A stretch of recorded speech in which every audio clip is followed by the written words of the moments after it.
सुप्रभात बच्चों। आज हम पढ़ेंगे पितान भाग 2 से एक नया पाठ अतीत में दबे पांव। इस पाठ के लेखक हैं ओम थानवी जी। लेखक ओम थानवी जी ने हड़प्पा और मोहनजोदाड़ो की यात्रा की थी, तो यह पाठ एक यात्रा वृतांत और रिपोर्ट का मिला जुला रूप है। यहाँ इस पाठ में हम मोहनजोदाड़ो के बारे में पढ़ेंगे कि वहाँ किस तरीके की बनावट थी, वहाँ के जो अवशेष मिले हैं उन पर लेखक के क्या विचार हैं। ओम थानवी जी ने मोहनजोदाड़ो की खुदाई के बारे में विस्तार से बताया है। जो इस खुदाई में मिला उन सभी चीज़ों की बनावट क्या थी, या 5000 पुरानी ये जो सभ्यता है यहाँ के लोग कैसे रहते थे और किस तरीके से इनका जीवन यापन होता था। तो सबसे पहले हम अर्थ समझेंगे इसका। मोहनजोदाड़ो जिसका अर्थ है मुर्दों का टीला, और अतीत में दबे पांव यानी जो बीत गया है या भूतकाल की कहानियाँ। तो चलिए अब हम पढ़ते हैं कहानी पाठ अतीत में दबे पांव। अभी भी मोहनजोदाड़ो और हड़प्पा प्राचीन भारत के नहीं दुनिया के 2 सबसे पुराने नियोजित शहर माने जाते हैं। इस पंक्ति के साथ लेखक ने इस पाठ का आरंभ किया है। मोहनजोदाड़ो ताम्रकाल के शहरों में सबसे बड़ा शहर था। यहाँ खुदाई में बड़ी तादाद में इमारतें, सड़कें, धातु पत्थर की मूर्तियाँ, चौक के बने भांडे, चौक पर बने चित्रित भांडे, मोहरें, साजो सामान और खिलौने आदि मिले। हड़प्पा के ज़्यादातर साक्ष्य रेल लाइन बिछाने के दौरान विकास की भेंट चढ़ गई। यहाँ कि जब वहाँ पर रेल लाइन बिछ रही थी तो जितनी खुदाई में चीज़ें मिली वो सब उसी में जो है समा गई। आगे लेखक बताते हैं कि मोहनजोदाड़ो को सभ्यता का केंद्र माना जाता है। यह 200 हेक्टेयर क्षेत्र में फैला था तथा इसकी आबादी लगभग 85,000 थी। यह स्थान पाकिस्तान के सिंध प्रांत पर है। यह नगर छोटे मोटे टीलों पर आबाद था तथा ये प्राकृतिक टीले नहीं थे कि ये बने हुए नहीं थे जो कि समय समय पर बनते रहते हैं, ऐसे टीले थे। कच्ची पक्की ईंटों से धरती की सतह को ऊंचा उठाया गया था, अर्थात टीले पहले बनाए गए थे। इस शहर की सड़कों तथा गलियों में अब भी घूमा जा सकता है। यहाँ का सामान अजायबघर मतलब म्यूजियम की शोभा बढ़ा रहा है, परंतु शहर जो है वो वहीं पर है। और सामान तो अभी म्यूजियम में पड़ा ही है, शहर जो है वो वहीं पर है। इसका कहने का मतलब ये है कि अभी भी पाकिस्तान के सिंध प्रांत में है। यहाँ इस शहर की गलियाँ, मकान, चबूतरे, खिड़की, रसोई, सड़कें आदि सुंदर नगर नियोजन की कहानी बताते हैं, अर्थात कि किस तरीके से वहाँ पर सभी कुछ डिज़ाइन बनाकर किया गया था। शहर के सबसे ऊंचे चबूतरे पर एक बौद्ध स्तूप है। लेखक ने यहाँ पर एक बौद्ध स्तूप भी देखा जिसका वर्णन उन्होंने करा है कि वो क्या था, बहुत ही ऊंचा था, ऊंचे चबूतरे पर बना था। और परंतु यह मोहनजोदाड़ो सभ्यता के जीर्ण शीर्ण टीले पर बना है। 1982 ईस्वी में राखल दास बनर्जी ने इस स्तूप की खोज की तो उन्हें यहाँ ईसा से पूर्व के निशान मिले। तत्कालीन भारतीय पुरातत्व सर्वेक्षण के महानिदेशक जॉन मार्शल के निर्देश पर जब खुदाई का व्यापक अभियान चालू हुआ तो उस समय भारत दुनिया का प्राचीन सभ्यता का दावेदार बन गया। लेखक कहते हैं कि वो सबसे पहले इसी स्तूप पर पहुंचे। इसे नागर भारत का सबसे पुराना लैंडस्केप भी कहा जाता है। सर्दी के मौसम में भी यहाँ पर कड़ी धूप थी। यहाँ की धूप चौंधियाती है, अर्थात बहुत तेज लगती है। और तथा राजस्थान की धूप पारदर्शी है।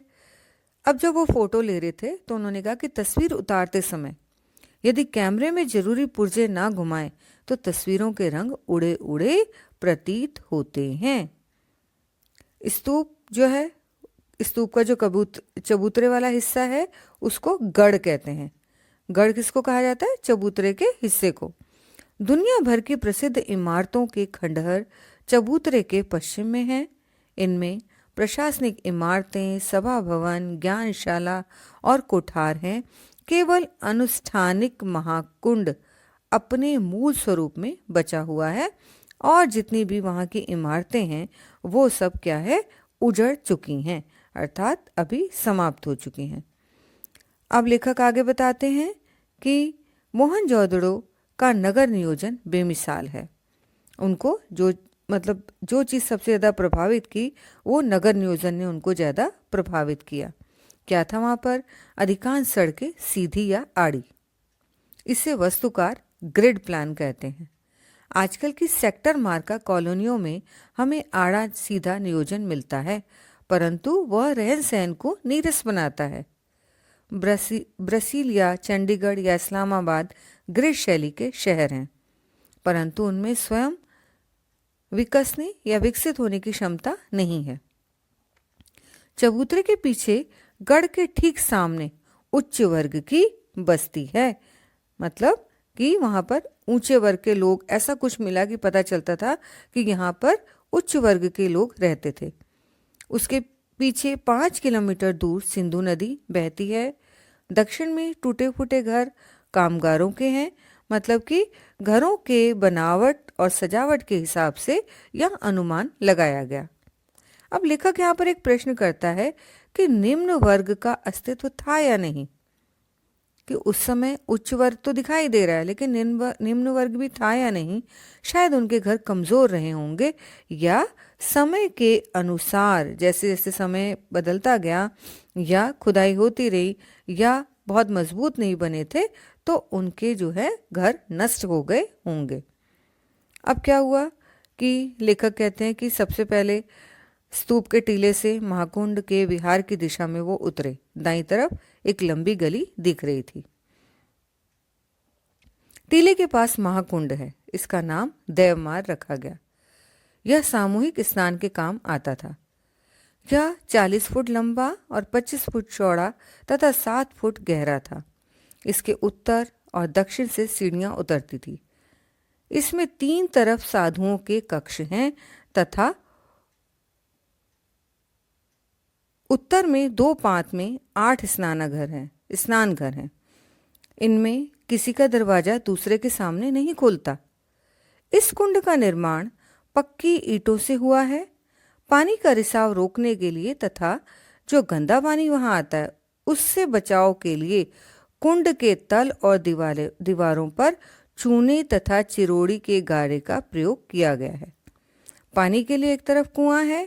कुंड के बाहर जो पानी को बहाने के लिए नालियां बनाई गई हैं और ये नालियां ऐसी वैसी नहीं, पक्की ईंटों से बनी हुई थी और ईंटों से ही ढकी हुई भी थी। जल निकासी का ऐसा सुव्यवस्थित बंदोबस्त इससे पहले कहते हैं कि इतिहास में कहीं भी ढूंढा जाए तो नहीं मिलता। जिस तरीके से देखिए चित्र में उन्होंने दिखाया है जल निकासी का तरीका। अब उन्होंने आगे बताया है कि कुंड के दूसरी तरफ एक विशाल कोठार है। शायद यहाँ कर के रूप में हासिल अनाज जो है, जो टैक्स के रूप में हासिल अनाज है, उसको जमा किया जाता था। यहाँ 9 चौकियों की 3 कतारें हैं तथा उत्तर की एक गली में बैलगाड़ियों के प्रयोग के साक्ष्य भी मिलते हैं जो माल की ढुलाई करती होंगी। सिंधु घाटी काल में व्यापार के साथ उन्नत खेती भी होती थी। अब इसे खेतीहर तथा पशुपालक सभ्यता माना जाता है। पत्थर तथा तांबे की बहुतायत थी, परंतु लोहा यहाँ पर नहीं मिला। कहीं भी खुदाई में जो है लोहे के अवशेष यहाँ पर नहीं दिखाई दिए। पत्थर सिंध से तथा तांबा राजस्थान से मिलता था। इनके उपकरण खेतीबाड़ी में प्रयोग किए जाते थे। कपास, गेहूं, जौ, सरसों तथा चने की उपज के सबूत भी यहाँ पर मिले हैं। यहाँ कपास, बेर, खजूर, खरबूजे, अंगूर, ज्वार, बाजरा और रागी की खेती भी होती थी। यहाँ से मिला सूती कपड़ा दुनिया के सबसे पुराने नमूनों में से एक है जिसको कि देखा गया है। दूसरा सूती कपड़ा 3000 ईसा पूर्व का है जो जॉर्डन में मिला। मोहनजोदड़ो में रंगाई भी होती थी। ऊन और लीलन का आयात सुमेर से होता था। महाकुंड के उत्तर पूर्व में एक लंबी इमारत के अवशेष मिले। अवशेष मतलब कि उसके जो साक्ष्य मिले हैं। इसके बीच में खुला एक बड़ा दालान है और 3 तरफ बरामदे हैं। इसे कॉलेज ऑफ प्रीस्ट माना जाता है।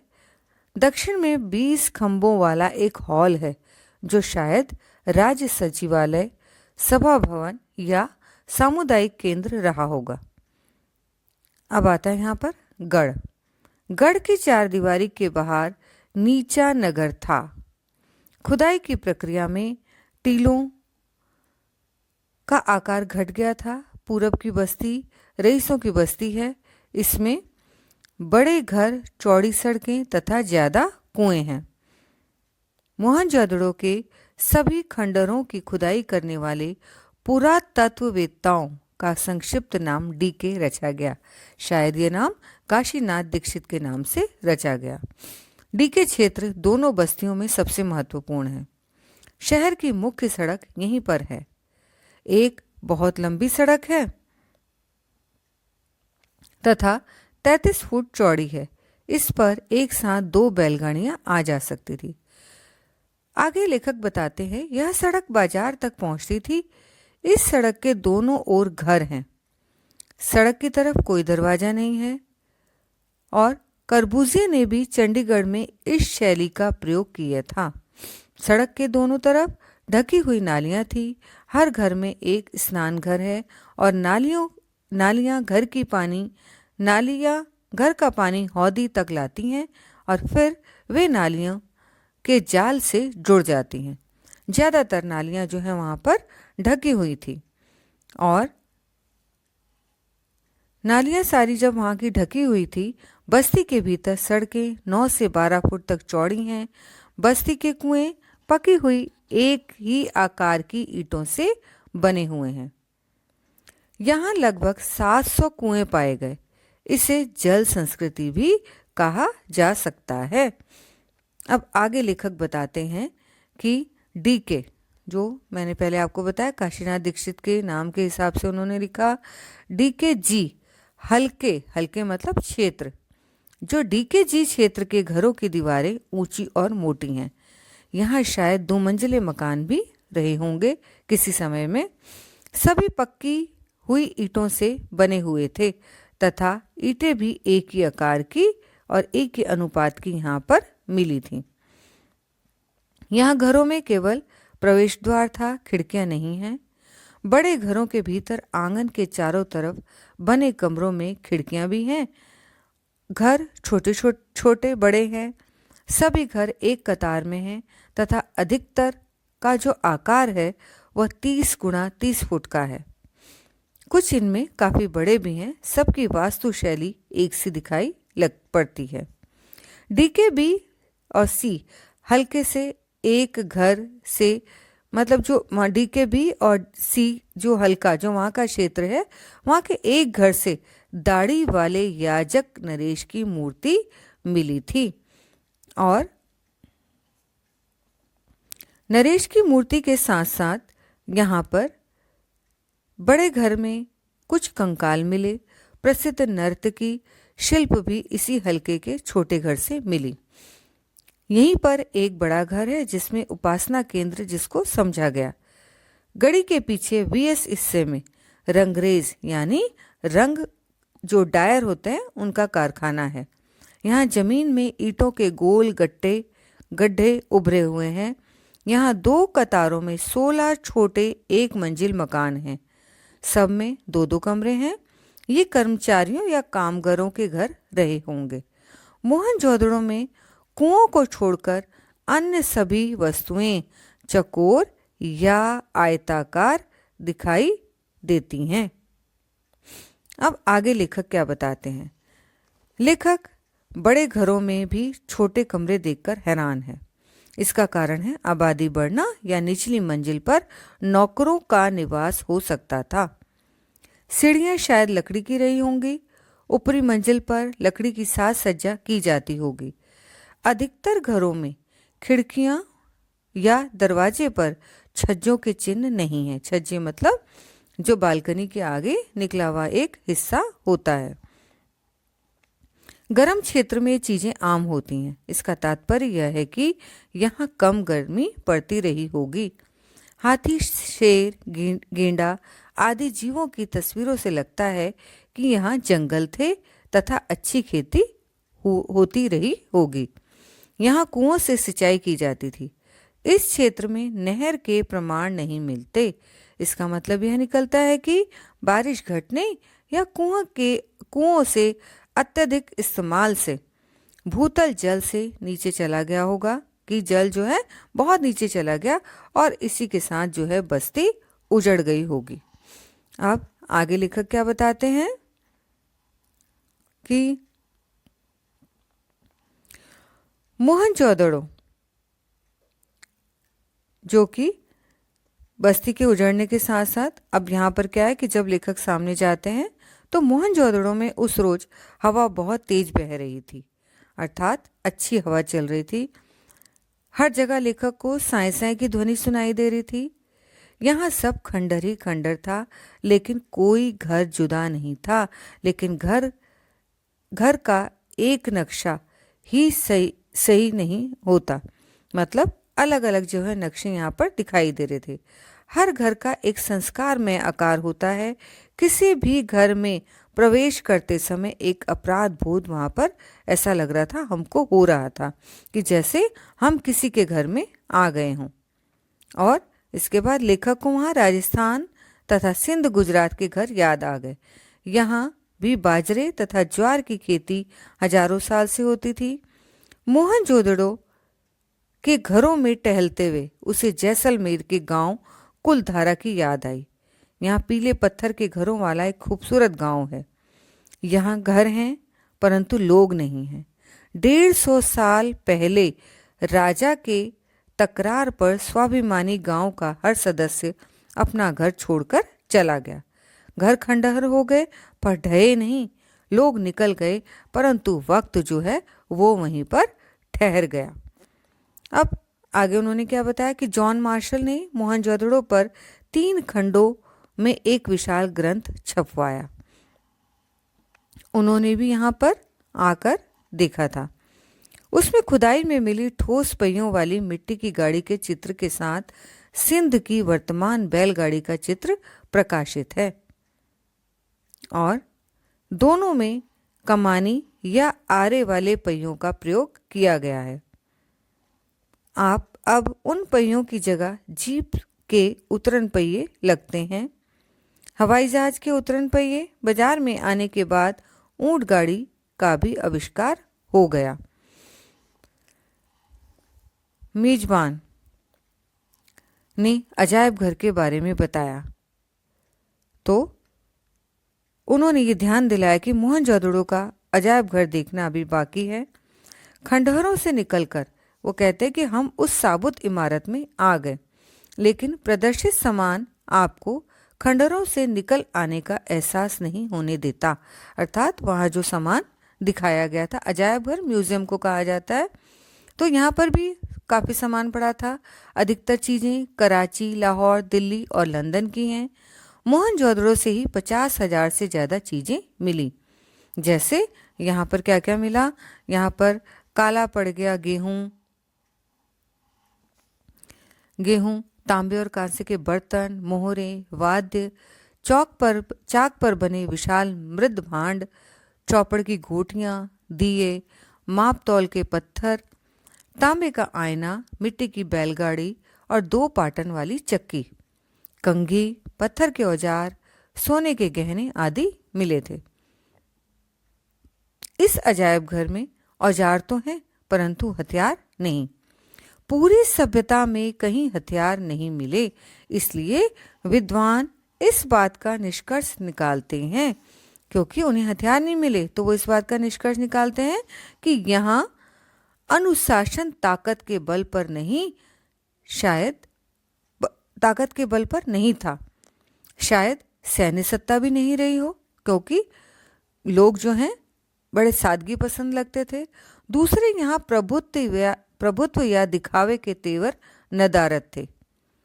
दूसरी सभ्यताओं में राजतंत्र या धर्मतंत्र की ताकत का प्रदर्शन करने वाले महल, उपासना स्थल, मूर्तियां और पिरामिड मिलते हैं, परंतु हड़प्पा संस्कृति में महल, मंदिर, समाधियां नहीं मिलती।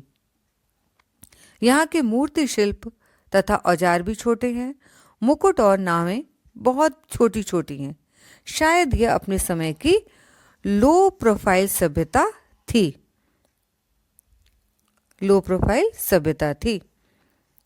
मोहनजोदड़ो की सभ्यता को सबसे अलग सभ्यता इसीलिए कहा जाता है क्योंकि इसमें ना तो किसी राजसत्ता का प्रमाण मिलता है और ना धर्म सत्ता का, ना ही अन्य किसी प्रकार की भव्य और दिव्य तथा प्रभावी संस्था थी जिसमें समाज अनुशासित होता था। यह सभ्यता उच्चता और भव्यता के बजाय लो प्रोफाइल सभ्यता तो थी ही, जिसमें लघुता में ही दिव्यता छिपी हुई थी। लोग सभ्य, सुसंस्कृत तथा कला प्रेमी थे, किंतु बड़े बड़े राजाओं, महंतों की मूर्तियां, समाधियां, महल या गढ़ नहीं मिलते हैं। मोहनजोदड़ो साधन और व्यवस्थाओं के अनुसार भी सबसे समृद्ध है। यहाँ पर आडंबर नहीं है।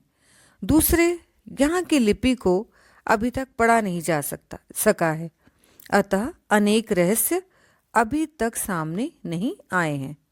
सिंधु घाटी के लोग कलाप्रिय थे।